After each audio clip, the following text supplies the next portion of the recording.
Hello, welcome to another Animate video. We're going to be looking at the letter E today, and this is going to be more like a tutorial on how to use this, the bone tool. So basically, the way to do it is you basically have to select each part that you want to animate and turn it into like a bone, basically. That's how it works. So you see we've selected this area here, right?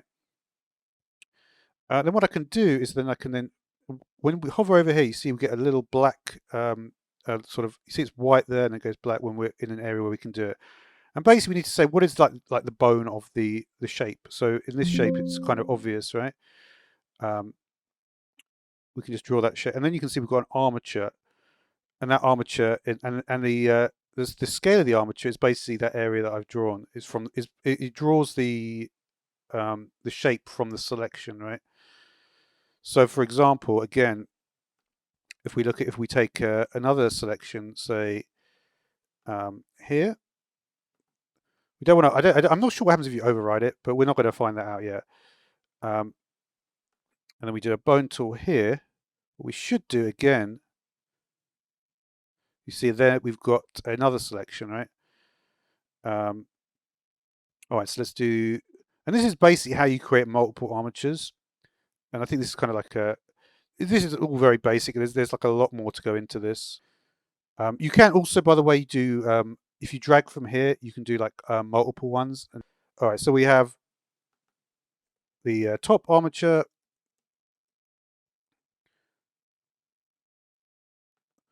What can you actually do with this, right? Well, let's think about that. Basically, you've got a timeline the same as you would normally, right? So for instance, if we have the top armature, we can create another pose, right? And this is basically the equivalent of keyframes. So if we do a pose here, you see it's going to just create that section there. And we'll just do something very, very simple here. And we'll just, by the way, like if you try and do this sort of stuff on it, it says selection contains inverse kinematic shapes which cannot be transformed.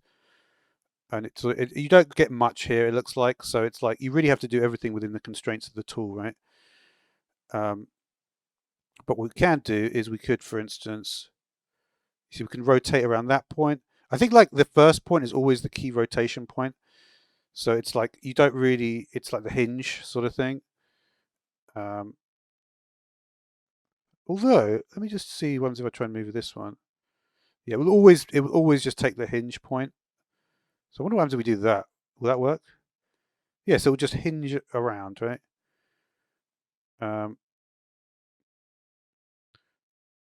It's interesting it chose to go that way as opposed to the other way. It's because it's going about 179 degrees. I wonder if we go beyond the cusp, if it will go the opposite way. It does, right?